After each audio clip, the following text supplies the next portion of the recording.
शहर कराची में पुलिस की जेर हिरासत एक और मुलजिम पुरस्कार मुकाबले में मारा गया। अब्दुल मालिक बंगाली 3 रोज कबल पुलिस की हिरासत से फरार होने के बाद दोबारा गिरफ्तार हुआ था। हैरत अंगेज तौर पर मुलजिम को छुड़ाने के लिए आने वाले साथियों ने उसी को निशाना बनाया। किसी पुलिस वाले को खराज तक नहीं आए। देखते हैं मोनिस सिराज की रिपोर्ट।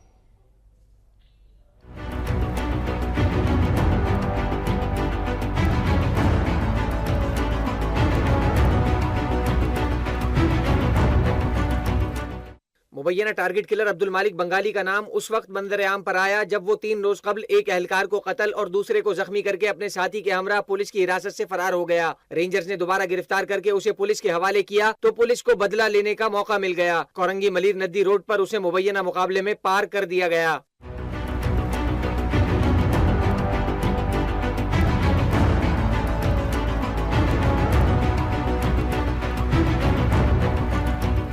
पुलिस हुक्काम के मुताबिक मुलजिम अब्दुल मालिक बंगाली की निशानदही पर उसके साथियों फैसल बंगाली और इम्तियाज रिंद की गिरफ्तारी के लिए छापा मारा तो उसके साथियों ने पुलिस पार्टी पर हमला कर दिया, जिसमें हैरत अंगेज तौर पर सिर्फ मुलजिम अब्दुल मालिक बंगाली हलाक हो गया और किसी पुलिस वाले को खराज तक न आई। जिना अस्पताल कराची के जराये के मुताबिक मुलजिम अब्दुल मालिक बंगाली की लाश सुबह 4 बजे जिना अस्पताल लाई गई, जबकि पुलिस ने मीडिया को वाकई की इतला सुबह 8 बजे दी। मुलजिम की लाश 10 घंटे तक जिना अस्पताल के मुर्दा खाने में रही मगर किसी मीडिया के नुमाइंदे को लाश तक रसाई न दी गई। जराये के मुताबिक मुलजिम पुलिस की काली भेड़ों से वाकिफ था और SIO अब्दुल वासे जोकियों के खिलाफ केस में वाहिद गवाह था, जिस पर 7 लाख रुपए लेकर मुलजिमान को फरार कराने का इल्जाम है। अब वो वाकई असली मुकाबले में मारा गया या खुफिया हाथ काम दिखा गया, आने वाले दिनों में हकीकत सामने आ जाएगी।